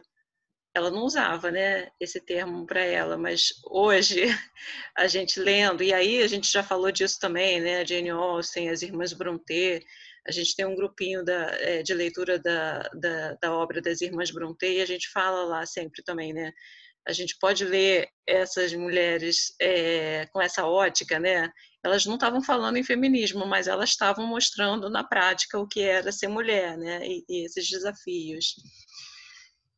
Então, assim, como ler Virginia, né? Por onde começar, se é que se tem esse caminho, né? E como que a gente pode lê-la nessa chave também feminista? Por que a gente pode chamá-la de feminista hoje? Aí fica para as três também, quem quiser começar. Socorro, Elô, Júlia. É só pergunta fácil, né, gente? Não tem. Elô tem que ligar o microfone, ela já começou ali. Vou falar só do feminista, tá? Que começar eu acho que é desse livro aí. Mas isso eu não sou especialista nela, eu tenho a impressão que começa por aí. Mas pode ser que não seja. Agora, quanto ao feminista, é uma coisa que parece estranho, né? Porque você se antes, até 1900, mentira, até 2015, ser feminista era ser ativista. Então, as mulheres se recusavam a ser feministas. Eu estou escrevendo um livro que vai sair agora aí pela Bazar, que chama Feminista? É uma pergunta. Porque todas aquelas cantoras e escritoras, eu trabalhando em literatura, música e cinema, essas 3 áreas, nos anos 60, 70, porque são as coisas que mais apareceram. Literatura, porque é minha área, eu botei porque quis. Agora, MPB aparece nesse momento, como uma coisa novíssima. E cinema novo no cinema também, como a vanguarda dos anos 60 seria MPB e cinema novo, cultural. E então, essas mulheres que são dessa época, da MPB e contemporânea de cinema novo, todas dizem: não sou feminista de jeito nenhum. E eu sempre achava esquisito, mas não é esquisito. Só agora que você tem conforto em se achar feminista. Agora, elas estão sim. Elas mostram o impacto do feminismo absurdo. Rita Lee diz que não tem nada a ver. Como não tem nada a ver com aquelas músicas dos anos 70, 80, aquelas músicas muito sexualizadas, totalmente liberadas. Ana Carolina, com aquele cinema totalmente focado em mulher e radicalizando, né? Então, a Ana Cristina César, que é a mãe das poetas mulheres, também dizendo: de jeito nenhum não sou feminista, tinha uma conotação de ativista. Agora, eu acho que feminista tem outra cor. Então, eu ficava chateada, cobrando das coisas. Como é que a Rita Lee não é feminista? É feminista. Não é feminista. Eu ficava nessa, de repente, eu enjoei dessa pergunta. E achei que realmente tem trabalhos que mostram o impacto das ideias novas ou lançamento de novas ideias feministas, mas não se dizem feministas. Eu acho que a Virginia Woolf é uma raiz feminista. Ela é das primeiras que colocam não só o tema, a agenda feminista toda, é o que ela faz, como ela escreve de uma forma transgressora do ponto de vista de mulher, muito pessoalizada, como a gente já falou antes. Ela escreve de uma forma que hoje as mulheres estão fazendo força para conquistar essa forma dela, poder escancarar um eu aí a situação das mulheres. Isso ela já faz. Então, eu acho que ela é uma antecessora do feminismo, ela é uma feminista de primeira onda, né? De primeiro momento, que inspira todas nós. Eu não imagino um curso de feminismo sem ler Virginia Woolf, sem começar daí, tem que ler. Mas ela não se dizia. Eu acho que feminismo só deixou de ser claramente um ativismo, quer dizer, vai para a rua, faz agenda, fala com os deputados, aquelas coisas. Em 2015, na marcha de 2013, aquelas marchas de junho de 2013, você vê que o intermediário acabou. Você não estava falando ali de Dilma, nem de deputado, nem do vereador que você elegeu, nada disso. Você dizia o que você precisava. Era transporte, educação, contra a violência e só, né, eu acho. Transporte, educação, violência, eu acho que era o que estava se pedindo em primeira linha.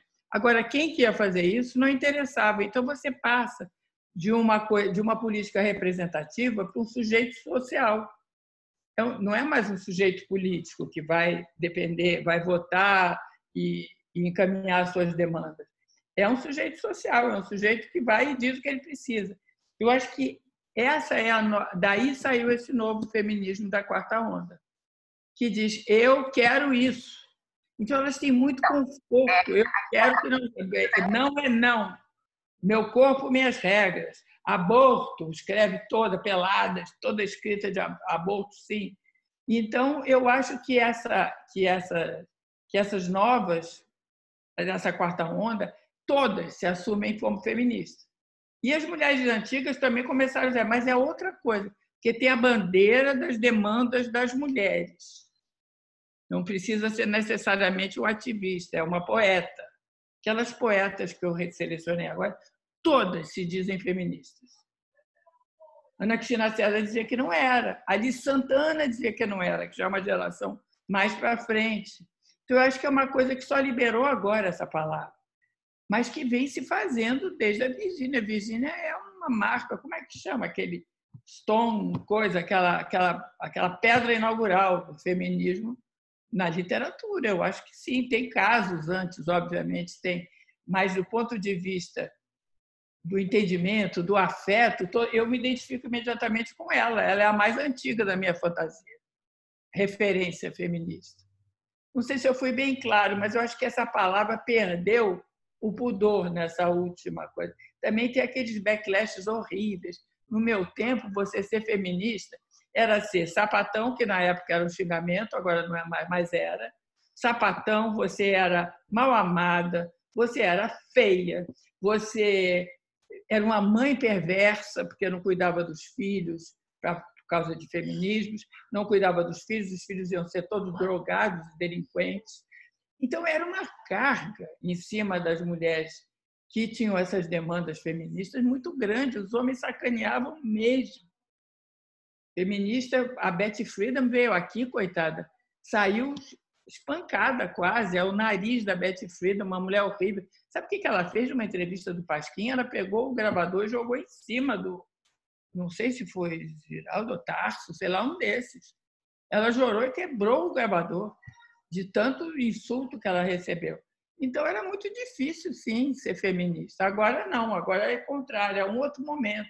Agora é facílimo, eu sou feminista, todo mundo é feminista. Minha neta é feminista, minhas noras são feministas, todo mundo é feminista em volta de mim. Mas não era, não. Eu, para ser feminista, tive que respirar fundo e dizer, vou nessa.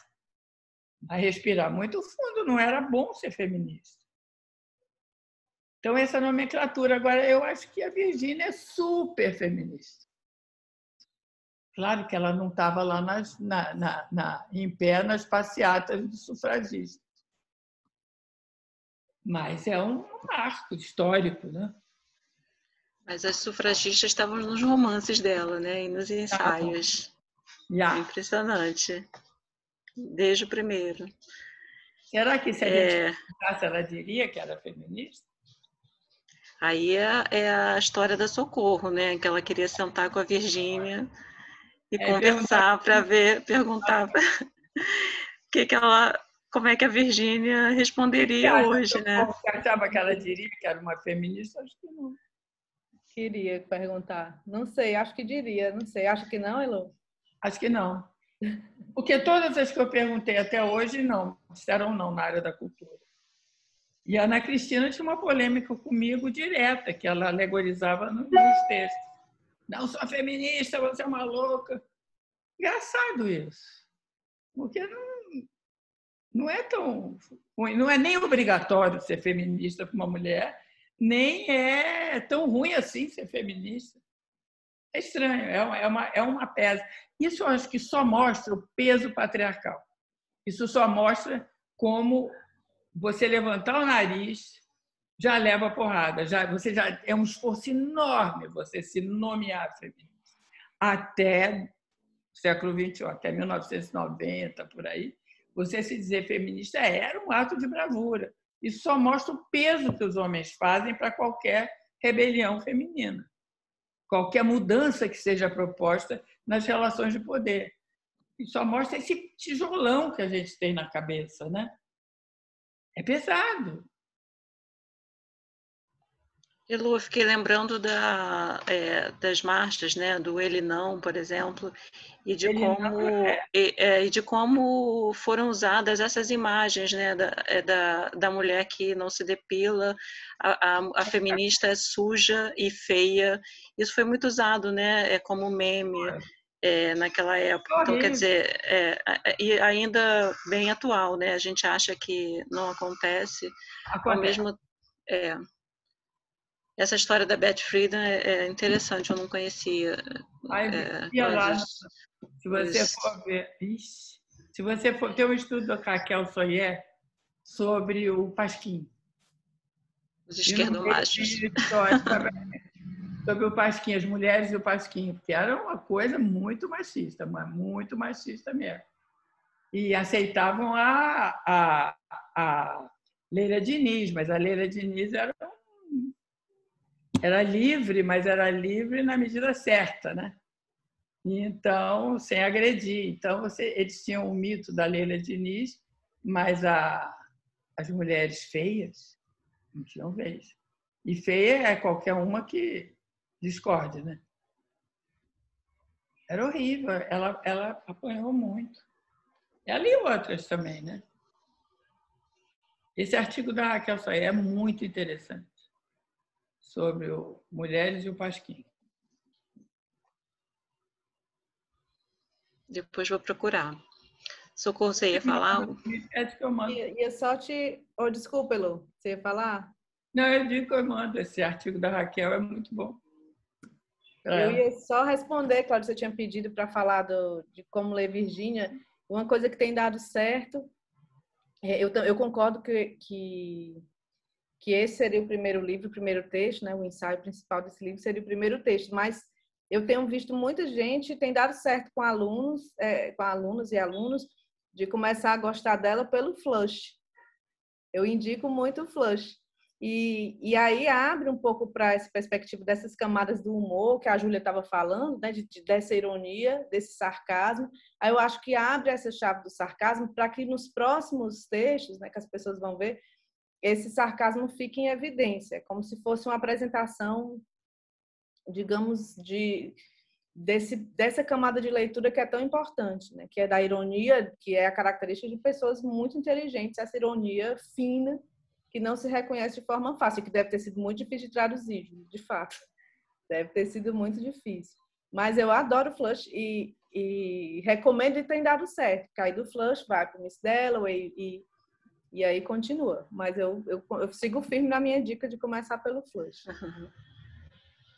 E ela teria escrito Flush para desopilar, né, entre os ensaios mais difíceis. Depois das ondas, eu acho que foi o Flush. Foi de quê? Depois que ela escreveu as ondas, foi, Júlia? Alguém confirma? Eu acho que eu não foi. sei. Tem aqui no livro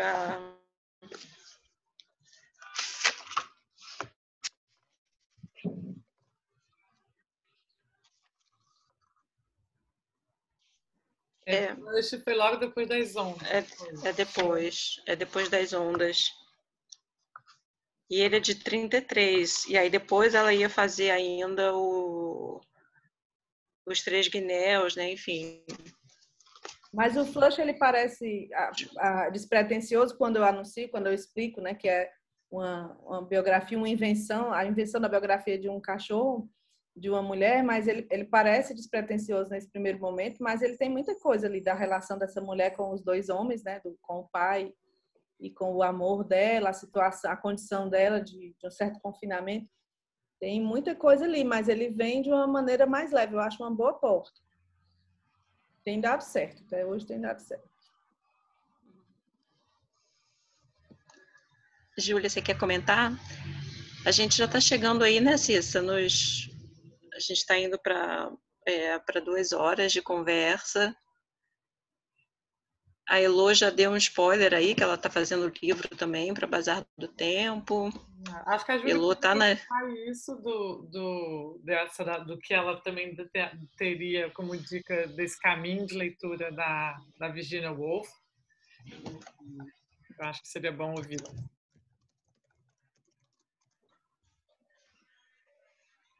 Ouvir a Heloísa ou eu? Você, Júlia. Você, Júlia. Eu ia falar dos ensaios, de outros ensaios. Eu gosto muito dessa coletânea da Autêntica, que é O Sol e o Peixe.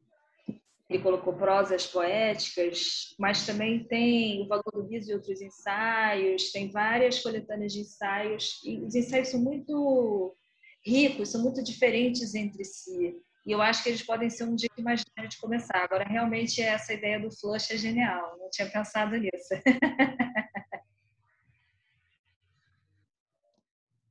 Ótimo. Eu, pegando, na verdade, essa carona do que algumas coisas que foram ditas aqui, eu acho que a gente teve, enfim, esse maravilhoso spoiler, que é esse livro muito esperado por nós da Elô, querida, que na verdade fala muito... A Elô, enfim, não para nunca, e é exatamente isso que ela falou, que acho que tem muito a ver com essa conversa hoje, que é essa pergunta, essa imagem que a gente tem do feminismo, né? Eu acho que eu concordo com a Elô que muita coisa mudou, mas eu ainda sinto que existe um tom pejorativo para muitas pessoas, inclusive da nossa geração, né? Nossa geração de Binha, da Cláudia, assim, de Júlia, de 40 anos, e da Socorro também, Eu acho que ainda ainda a gente já tem que dobrar um pouco, né? Eu acho que as pessoas, para entenderem o que está por trás dessas demandas e dessa palavra. Então, estamos para falar em relação ao clube, dessa espera, né? Enfim, que é uma feliz espera do livro da Elo, que sai logo. E também temos o livro da Júlia, que eu acho que tem tudo a ver com esse tema, e que tem tudo a ver com que a gente também, com a pergunta que foi lançada sobre, enfim, sobre o feminismo que a gente consegue encontrar na obra de grandes escritoras. E no caso da Júlia, que é uma grande especialista na Jane Austen, a Júlia enfim, está escrevendo exatamente sobre isso, né, que é uma autora que é tida por muitas pessoas, né, por muitos leitores e muitas leitoras, como né, romances ingênuos e perdidos no tempo, mas como uma leitura atenta de uma pessoa, né, de uma especialista como a Júlia, pode mostrar para a gente o que existe de feminista, né, de um pensamento realmente por trás, né, das palavras sobre, enfim, nos livros da Jane Austen, né, Júlia? É Clube F também? É Clube F, Júlia? É. Spoiler só vale para as assinantes, hein, gente? É isso aí. E aí eu ia dar um aqui do mês que vem, mas vou ficar quieta, vou esperar só depois a editora. Eu queria responder porque eu achei engraçado a Heloísa falando que achava que a Virginia Woolf não ia se dizer feminista. Então, imagina a Jane Austen, né, gente? Acho que ela ia pular. Esse termo nem existia na época dela, ele foi cunhado depois. E eu estou escrevendo um livro que chama O Lugar Só Dela, o Feminismo em Jane Austen, cujo título, obviamente, é inspirado no Quarto Só Seu, e que fala do que eu vejo como traços feministas na obra de Jane Austen. Se a gente considerando o feminismo como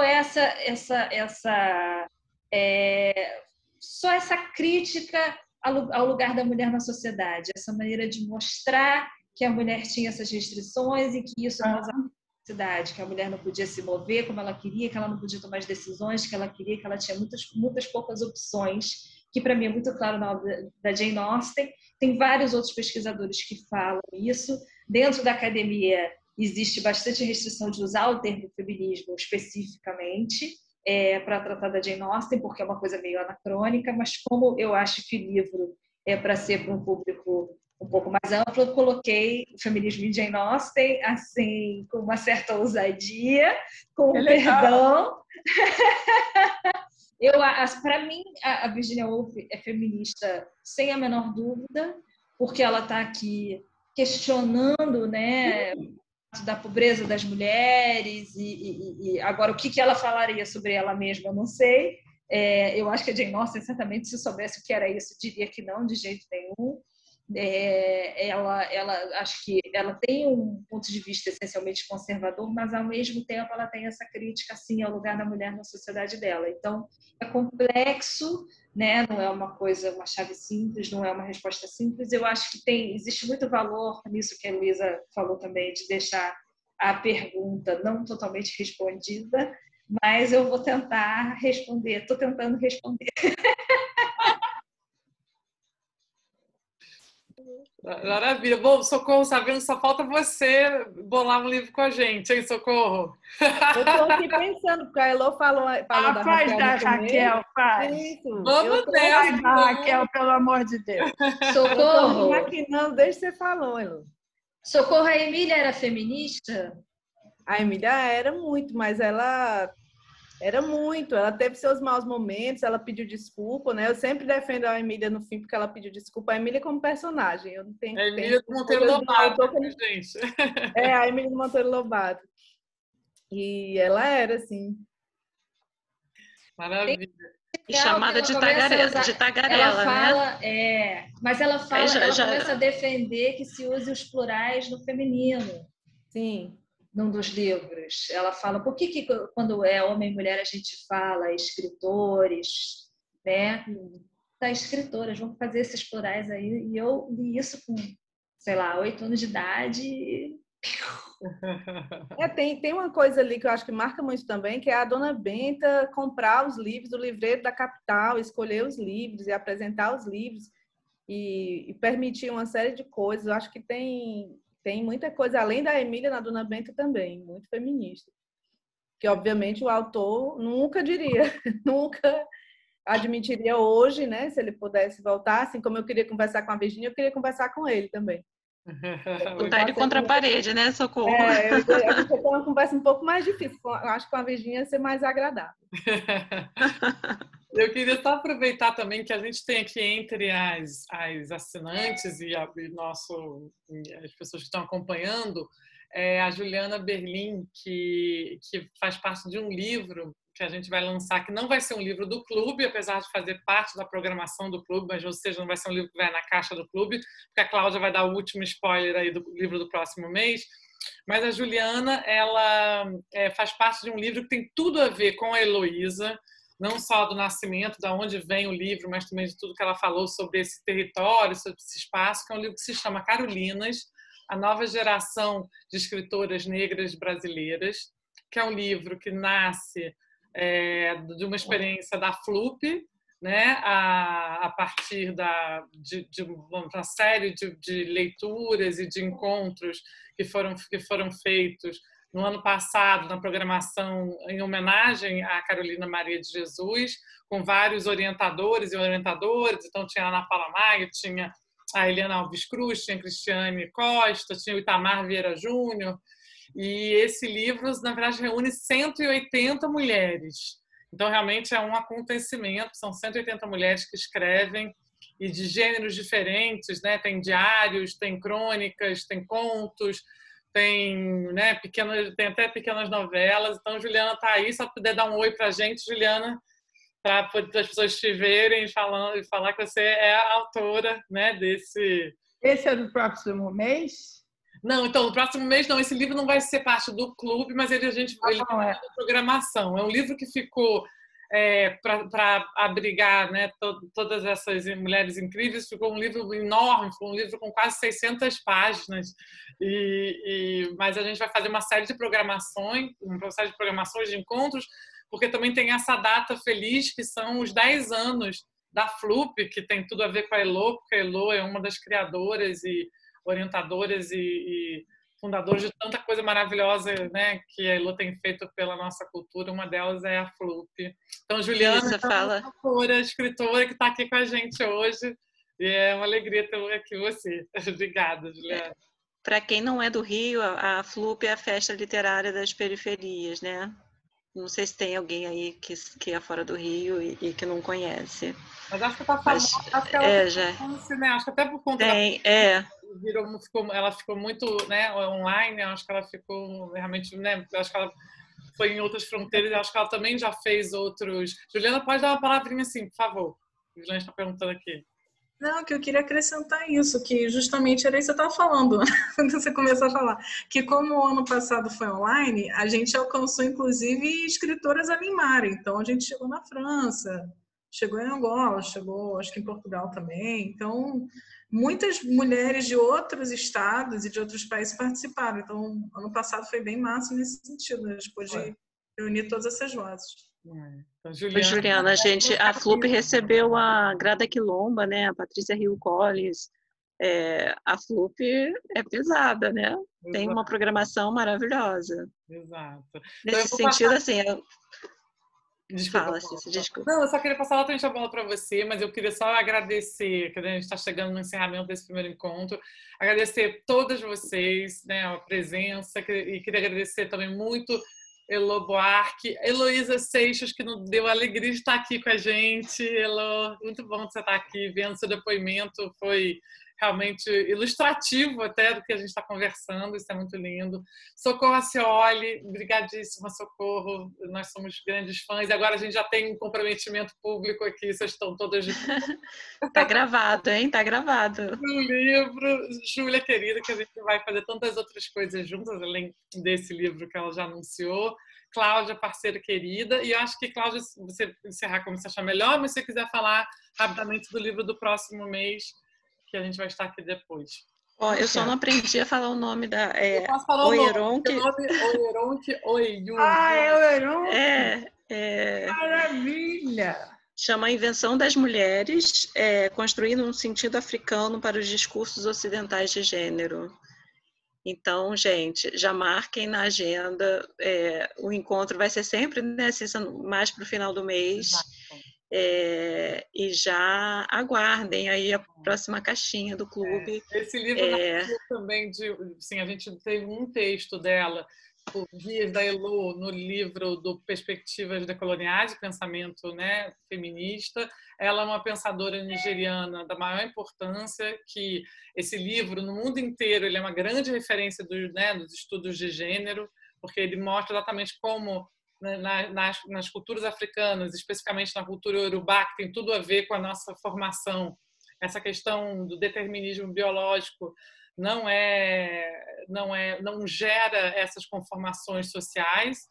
E então ela, na verdade, traz essas referências fortíssimas para questionar exatamente a maneira como as sociedades ocidentais se organizaram, e sobretudo porque é um tipo de pensamento que foi muito esmagado e silenciado, né, pelo mundo colonial. Então, até o tradutor, que é um grande professor de filosofia lá da UNB, que estuda ela há muitos anos, ela fala, realmente só o machismo pode explicar a Oyeronke não ter sido ainda traduzida no Brasil, porque é um livro de 97 e que no mundo inteiro é uma referência realmente incontornável. A Heloísa que trouxe essa autora para a editora.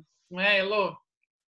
Importantíssima ela. Ela é referência ao feminismo decolonial e referência para o feminismo negro.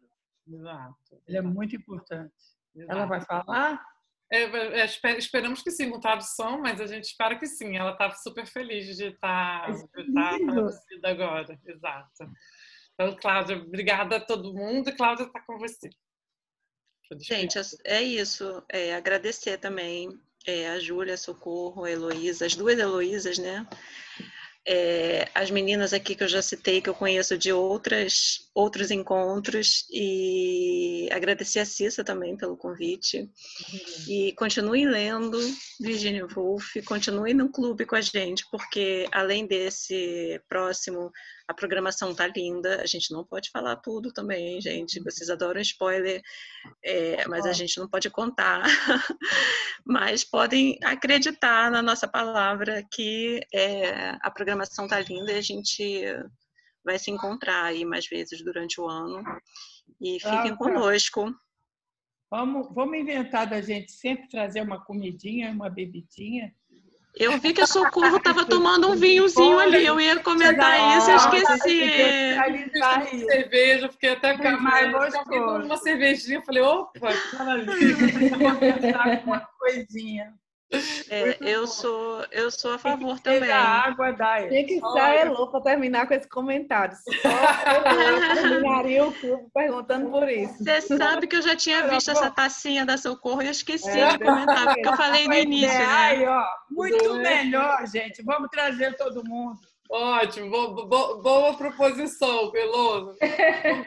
Combinado. Gente, muito obrigada. Só para lembrar que no espaço no site tem a entrevista com a Júlia, tem também um conto que o Leonardo Frois liberou para a gente botar, que é Mrs. Dalloway in Bond Street, e a gente vai alimentando sempre com algumas outras coisas sobre Virginia. Até pensei, na verdade, até botar a carta dela, que é uma carta tão bonita, que acho que a Socorro falou, né? A carta de despedida dela pro marido é uma carta assim, muito bonita e que também já tem uma tradução, teve um livro publicado, a gente bota lá também, porque é uma consciência, né, de si muito grande, né, Socorro, nessa carta de despedida, que ela fala, que ela sabe que ela pressente que ela vai ter uma outra crise. E na verdade ela quer libertar ela e também ao mesmo tempo libertar, né, o marido. Ela termina de uma maneira super positiva no fundo, né? Ela termina não no final eu acho que é a declaração de amor mais linda, mais forte, né? Ainda mais porque precede o que aconteceu depois. Ela termina, não creio que tenham existido duas pessoas mais felizes do que nós. E ela deixa essa carta na lareira, né, da casa, vai fazer a caminhada, enche os bolsos de pedra e se joga no rio. Enfim, mas eu acho que só para a gente terminar com a Virgínia, porque hoje tem essa data, né, de 80 anos de morte, e eu acho que a gente está aqui, tantas pessoas celebrando também a obra dela, né, que atravessa o tempo de uma maneira tão atemporal e tão vigorosa. Eu acho que não tem maneira melhor de a gente homenageá-la. Obrigada, Cissa, pelo convite. Obrigada a todas. Obrigada, Socorro. Obrigada, gente. Boa noite, bom fim de domingo. Até a próxima. Obrigada. Tchau. Adorei. Beijo. Tchau, tchau. Muito gostoso. Volte de novo, Heloísa. Voltarei. Obrigada a todas, as duas maravilhosas Heloísas. Obrigada. Uma boa noite obrigada, a todos. Denise. Obrigada a todas. Tchau, obrigada. Até breve. Beijo.